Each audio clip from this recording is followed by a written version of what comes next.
What's going on, gamers? So we got some more interesting intel and perspective from Jez Corden about the next gen Xbox. And what makes it interesting is I didn't really think about it until I read what he said earlier today. And that is that Microsoft could have been in discussion with Valve or Steam on the next Xbox. And there was an old document showing that they were being willing to drop backwards compatibility for greater Windows 11 compatibility. And what I mean by is ditching the old Xbox backwards compatibility operating system, according to what Jez is saying here. So this is not clarified, but there is an old document that is saying that with the Steam integration, they would be dropping backwards compatibility for greater Windows 11 compatibility support, and that they will be trying to run some native aspects or emulations through Windows with the next Xbox to get Steam going because they don't want to do that old method. So we're going to read into this. This is going to be interesting. Like, comment, subscribe. Let me know what you guys think. So it started with him telling people right here on Twitter that discussing the biggest unanswered questions about Xbox's next-gen hardware plans. Drop your questions in the comments. And then we have Resetera over here basically highlighting it. So we're going to read this highlight part, then we'll go to the big part. So what I can do real quick, so let me get off the camera real quick so we can just see this. It says, a few years ago, Xbox lead Phil Spencer teased that he'd like to see Epic Games Store and other PC storefronts live on Xbox consoles. Since then, waves of speculation have poured in about exactly how that might look. For my part, I can say that Xbox has been in talks with PC storefront owners, including Steam's Valve, about what exactly that might look like. There have been other rumors that full integration is even in testing, although I take that with a pinch of salt for now. That's what was said, but we know what's going on now. But we were backtracking so that we can get an idea here, you know what I mean? So going down here again, up here, we can zoom in a little bit. It says, indeed, there's a huge range of unanswered questions about what that might entail. The next Xbox is expected to play nicely with PC versions of games, either via emulation layers or via native support. But seriously, what's in it for Microsoft here? This does matter because if they're going to go for that, that means they're trying to do the PC aspect of that through the unified dashboard. And they're not going to use the other method, so they would be ditching it. This is going to be interesting. Let's keep reading. If people begin buying games on Steam instead of the Xbox store proper, Microsoft will begin giving up its 30% cut it levies today on developers inside its Xbox console ecosystem. But if they're trying to be a massive third-party publisher while getting that integration for their console, they'll try to find a way around to make up for that. That means they'll jack up the price of Game Pass or something. You never know. So I don't know, y'all. But what I do know is we are getting that Steam integration, which is good. If I'm a developer and I can target Xbox via Steam without having to engage with Microsoft's notoriously strict authentication processes, why would I even bother making an Xbox store listing? How can Microsoft ensure developers maintain support for Xbox in that universe? That is a very interesting question so that we can realize what type of decision are you going to make sure this works? And are you going to be sacrificing all of that? And they'll look at like, well, we're not selling anyway, so we feel like this would be better and we make more money being a third-party publisher. That's why everybody goes on Game Pass anyways. And though there will be some Xbox players that still buy on Xbox, that does exist. And high five to all of you out there, but it's not enough compared to a platform that has like quadruple the base or something like that. And they have more active users that are looking to do that in the ecosystem, like, you know, the Switch ecosystem or the PlayStation ecosystem or the Steam ecosystem in general. And that Steam has a bigger base than Xbox. So if Microsoft can promote their first party games through there, I guess they look at it that way. I'm just trying to see how this would work, you know, because we do have to look at that because this will give us an answer how that would actually happen. And he says right here, if I'm a traditional Xbox customer with thousands of digital games, there's people like that exist, locked to Microsoft's console ecosystem, what if I don't want to start spreading my purchases across different storefronts? And what about the optics? Should Microsoft's native support or Steam be seen as gradual existing of the console market? What they could probably do is just make them apps and people click on it. Or there'll be an Xbox themed Steam machine.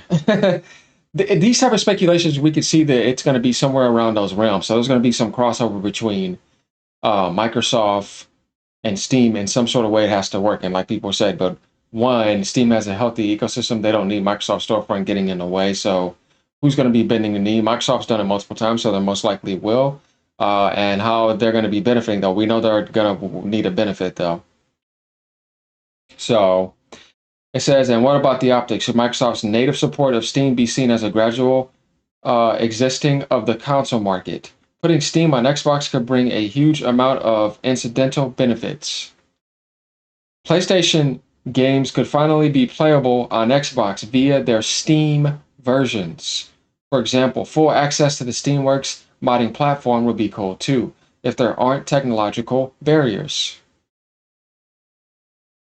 If the next Xbox is then full-blown Windows to enable the greatest compatibility with Steam possible, this is where it came in, y'all, then that could exclude compatibility with Xbox games as a result. See, that's what this is about. Look, if the next Xbox is then full-blown Windows to enable the greatest compatibility with Steam possible, that means Windows 11. So this title is right. Then that could exclude compatibility with Xbox games as a result. That's going to piss off some people on the console right now. But is this anything new?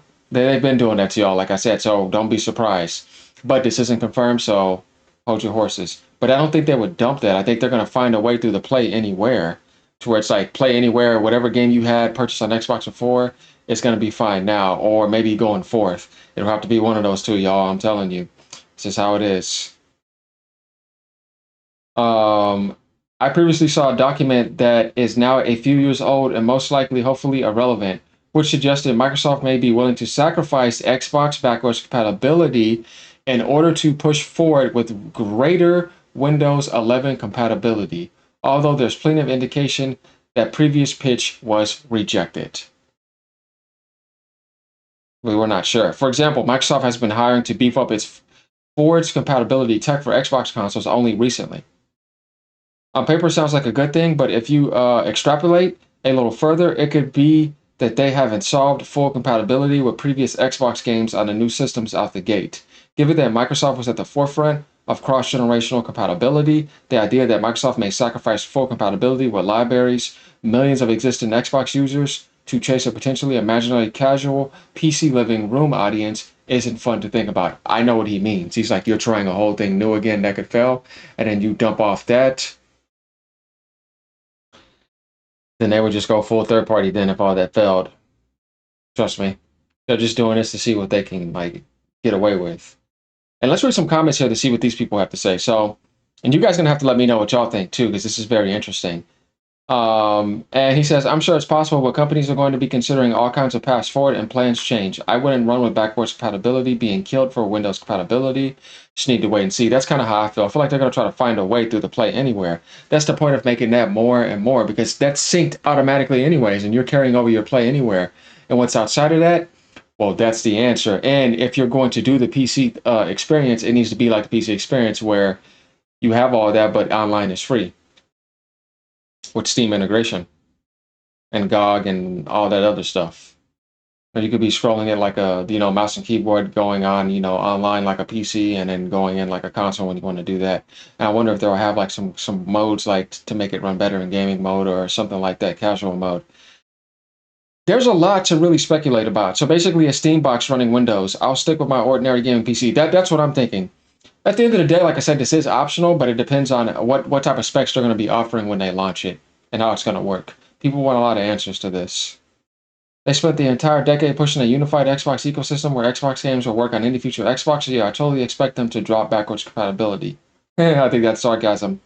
So basically, if you bet on Microsoft's gaming ecosystem, you're getting a soft reset and should have bet elsewhere. They really are the Sega of platform holders.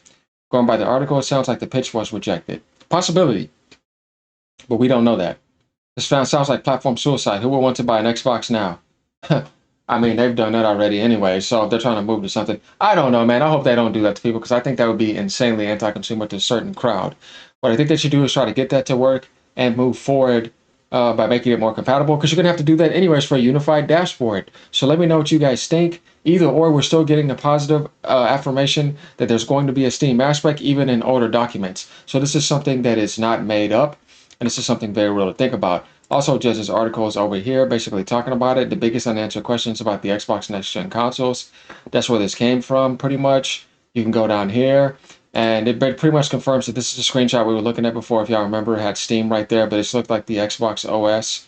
So we're gonna see what happens with this. All right, y'all. Peace out. Have a great day. Just bringing y'all some more updates on this. This is the latest thing. How do you feel about them dropping backwards compatibility? Where it piss you off? Personally, I don't care. But, that's just me. There's a lot of other people that could think differently. All right, y'all. Later.